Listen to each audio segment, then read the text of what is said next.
ভাগৱত গীতাৰ এই 9টা কথা মনত ভৰাই লওক।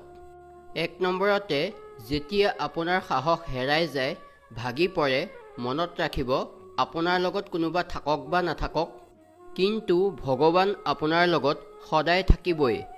2 নম্বৰতে, মানুহ তেতিয়াহে সফল হ'ব পাৰে যেতিয়া মানুহৰ চিন্তাধাৰা দূৰদৰ্শী হয়। 3 নম্বৰতে, পৰিণাম বা ফল পোৱাৰ চিন্তা নকৰাকৈ কৰ্ম কৰি যাব লাগে। 4 নম্বৰতে, ভাগ্যতকৈ বেছি আৰু সময়তকৈ আগত মানুহে একো পাব নোৱাৰে। 5 নম্বৰতে, যেনেকৈ বতৰ সলনি হয় ঠিক তেনেকৈয়ে সুখ আৰু দুখ মানুহৰ জীৱনলৈ অহা যোৱা কৰি থাকে। 6 নম্বৰতে, মানুহে জন্মৰ সূত্ৰে নহয় কৰ্মৰ জৰিয়তেহে মহান হয়। 7 নম্বৰতে, যেতিয়া কোনো ব্যক্তিয়ে নিজৰ কামত সুখ বিচাৰি লয় তেতিয়া সেই ব্যক্তিজনক সফল হোৱাত কোনেও ৰখাব নোৱাৰে। 8 নম্বৰতে, কাম এটা কৰাৰ আগতেই ফল পোৱাৰ আশা ৰাখিব নালাগে। 9 নম্বৰতে, খং, লোভ আৰু বাসনা নৰকলৈ যোৱাৰ 3টা ৰাস্তা। জীৱনৰ 3টা কঠিন শিক্ষা। 1 নম্বৰতে, জীৱনৰ বাবে এটা হতাশজনক কথা হ'ল এজন ব্যক্তিয়ে তেওঁৰ প্ৰতিভাৰ সঠিক ব্যৱহাৰ কৰিব নোৱাৰাটো। 2 নম্বৰতে, জীৱনৰ আটাইতকৈ দুখজনক পৰিস্থিতি হ'ল চকুৰ সন্মুখত পিতৃ-মাতৃ বা আত্মীয় স্বজন ৰুগীয়া হোৱা দেখা আৰু তেওঁলোকৰ বাবে একো কৰিব নোৱাৰাটো। 3 নম্বৰতে, আপুনি এদিন উপলব্ধি কৰিব আপুনি এতিয়া ডাঙৰ হৈছে, বিপদত পৰিলে এতিয়া আপোনাক বচাবলৈ কোনো নাহিব, এতিয়া নিজৰ সমস্যা নিজেই সমাধান কৰিব লাগিব। বিনয় এক অতি শক্তিশালী অস্ত্ৰ। বহুতে ভাবে যে বিনয়ী হোৱা মানে দুৰ্বল বুলি চিনাকি দিয়া। যিসকলে নিজকে দুৰ্বল বুলি ভাবে তেওঁলোক প্ৰকৃততে যথেষ্ট দুৰ্বল।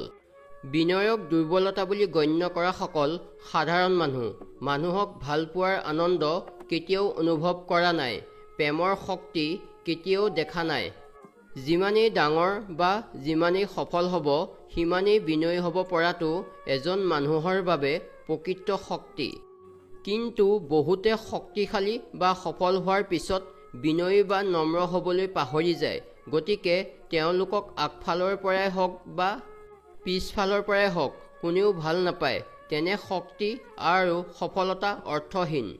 মৰম আৰু নম্ৰতাৰে কাৰোবাক হেৰুৱাব পৰা সমান শক্তি একো নাই।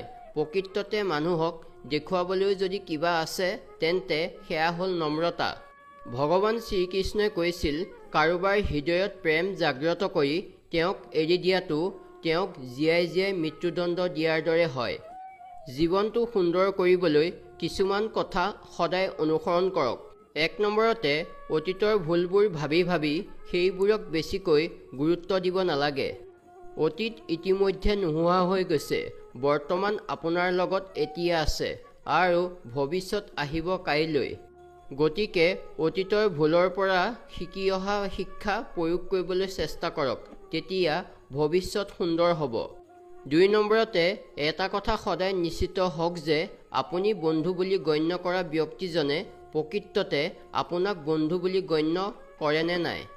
3 নম্বৰতে, কেতিয়াও কাৰো লগত অভদ্ৰ আচৰণ বা আনক অপব্যৱহাৰ নকৰিব। কাৰোবাক পচন্দ নকৰিলেও তেওঁৰ লগত কেতিয়াও অভদ্ৰ আচৰণ বা বেয়া আচৰণ নকৰিব। অভদ্ৰ বা অসৎ আচৰণ নকৰাটোৱে আপোনাক জয় কৰাত সহায় কৰিব। 4 নম্বৰতে, সময়ৰ ভিতৰত কামটো শেষ কৰিবলৈ চেষ্টা কৰক। এটা কথা মনত ৰাখিব, সময় হৈছে প্ৰকৃত সম্পদ। 5 নম্বৰতে, আপোনাক তললৈ নমাই কথা কোৱা মানুহ বা এইটো কাম আপুনি কৰিব নোৱাৰে বুলি কোৱা মানুহ, এইবোৰ কথা কৈ আপোনাক ভয় খোৱা মানুহৰ সংগ এৰি যাওক। নিজৰ ওপৰত বিশ্বাস ৰাখক যে আপুনিও কৰিব পাৰে। আপুনিও পৰিকল্পিতভাৱে যদি আগবাঢ়ে আপুনি নিশ্চয়কৈ নিজৰ লক্ষ্যত উপনীত হ'ব। আপোনালোকেও সফলতা লাভ কৰিব। সদায় নিজৰ ওপৰত বিশ্বাস ৰাখক। জীৱনে শিকোৱা কিছু বাস্তৱিক শিক্ষা। জীৱনত নিজতকৈ বেছি বিশ্বাস আন কাকোৱে কৰাটো উচিত নহয়। কাৰোবাৰ চকুপানী দেখিয়ে ভুল শুদ্ধ বিচাৰ কৰাটো উচিত নহয়, কাৰণ বহুলোকে অযথা চকুপানী উলিয়াই সহানুভূতি বা সুবিধা আদায় কৰে। সৰলতাক বহুতে দুৰ্বলতা বুলি গণ্য কৰি ঠগ প্ৰবঞ্চনা কৰে। আপোনাক বেয়া পোৱাজনৰ ওচৰত আপুনি হাজাৰটা ভাল কাম কৰিও কেতিয়াও আপুনি কামৰ স্বীকৃতি আদায় কৰিব নোৱাৰে। এটা কথা সদায় মনত ৰাখিব, সৎ পথ সদায় কাঁইটীয়া হয়। যদি আপুনি স্পষ্টবাদী তেনেহ'লে আপুনি সোনকালে আনৰ অপ্ৰিয় হৈ পৰিব। সুখৰ সময়ত যিদৰে বেছিভাগ লোককে কাষত পোৱা যায় তেনেকৈ কিন্তু আপোনাৰ বিপদৰ সময়ত আত্মীয়সকলক বা আপোনাৰ শুভাকাংক্ষী বুলি ভাবি থকা বেছিভাগকে কাষত কেতিয়াও বিচাৰি নাপায়। আৰ্থিক অৱস্থা বেয়া হ'লে সকলোৰে পৰা গুৰুত্ব পোৱা নাযায়, কাৰোৰে পৰা সন্মানো নাপায়। জীৱনত হাজাৰটা ভাল কাম কৰিও সকলোৰে পৰা সহানুভূতি আদায় কৰিব নোৱাৰি। আপুনি আপোনাৰ নিজৰ জীৱনটোক লৈ দুখ অনুভৱ কৰে নেকি? আপুনি দুখ বুলি জীৱনটোক অধিক ভাৰাক্ৰান্ত কৰাৰ কোনো প্ৰয়োজন নাই, কাৰণ আমাৰ জীৱনটো হৈছে সুখ দুখৰ সমষ্টি। পৃথিৱীত এনে কোনো মানুহ নাই যি সকলো ফালৰ পৰা সুখী। ধন সম্পত্তি নাই বুলি বহুতে নিজৰ জীৱনটোক ধিক্কাৰ কৰে। প্ৰকৃতাৰ্থত অভাৱৰ যিহেতু সীমা নাই, সেয়ে ব্যক্তি এজনৰ যিমানেই ধন সম্পত্তি নাথাকক কিয় এটা নহয় এটা অভাৱ থাকিবই। দুখীয়া বুলি আক্ষেপ কৰি থকাৰ কোনো প্ৰয়োজন নাই, কাৰণ ভগৱানে নিখুঁতভাৱে শৰীৰ আৰু মন এটা উপহাৰ দিয়াৰ পিছত নিজকে দুখীয়া বুলি অভিহিত কৰাৰ কোনো প্ৰয়োজন নাই। আচলতে শ্ৰম হৈছে দুখীয়া জীৱনক প্ৰত্যাহ্বান জনাব পৰা এক ডাঙৰ অস্ত্ৰ।